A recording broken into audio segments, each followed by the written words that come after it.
সরকারি চাকরিজীবীদের জন্য কিন্তু সুখবর আসতেছে। এটা অনেকেই ইতিমধ্যে জেনে গেছেন যে আপনাদের জন্য মহার্ঘ ভাতা আসতেছে। তো এখন কতটুকু মহার্ঘ ভাতা বা কোন গ্রেডে কতটুকু মহার্ঘ ভাতা পাওয়া যাবে, কত পার্সেন্ট পাওয়া যাবে সেটা আজ আমি আপনাদের বলবো। তার আগে আমি বলি, অনেকে হয়তো জানে না যে মহার্ঘ ভাতাটা কি। মহার্ঘ ভাতা হচ্ছে নিত্য প্রয়োজনীয় জিনিসপত্রের মূল্য যখন বৃদ্ধি পায় তখন তার সাথে সমন্বয় করার জন্য যে বিশেষ ভাতা দেওয়া হয় সরকারি চাকরিজীবীদের, বা এটা বেসরকারি চাকরিজীবীরাও অনেক সময় পেয়ে থাকে। তো এর জন্য যে ভাতা দেওয়া হয় দ্রব্যমূল্য বৃদ্ধির জন্য, সেইটাকে বলা হয় হচ্ছে মহার্ঘ ভাতা। এখন আপনারা ইতিমধ্যে জেনেছেন যে মহার্ঘ ভাতা শীঘ্রই আসতেছে। তো এখন আমি বলবো যে কোন সরকারি চাকরিজীবীরা কতটুকু মহার্ঘ ভাতা পাবে। তো মহার্ঘ ভাতা দেখেন এখানে বলেছে সর্বোচ্চ 25% মহার্ঘ ভাতা ঘোষণা আসতেছে।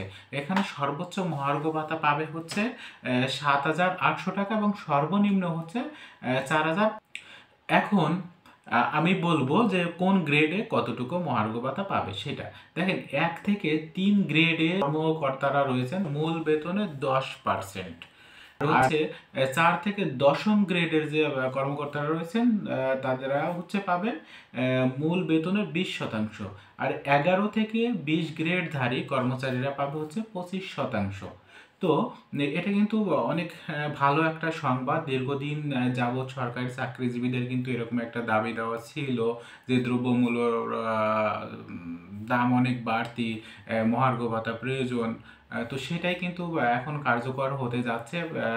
তো আমি কিছুদিন আগে একটা নিউজে দেখলাম যে বলা হয়েছে যে জুনের আগেই এটা কার্যকর হয়ে যাবে।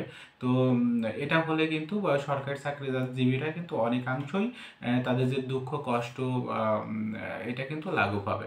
তো এরকম নিত্য নতুন ভিডিও পেতে অবশ্যই আমার পেজটিকে ফলো দিয়ে রাখবেন। আর যদি এই ভিডিওটি ইউটিউব থেকে দেখে থাকেন অবশ্যই আমার চ্যানেলটাকে সাবস্ক্রাইব করে রাখবেন।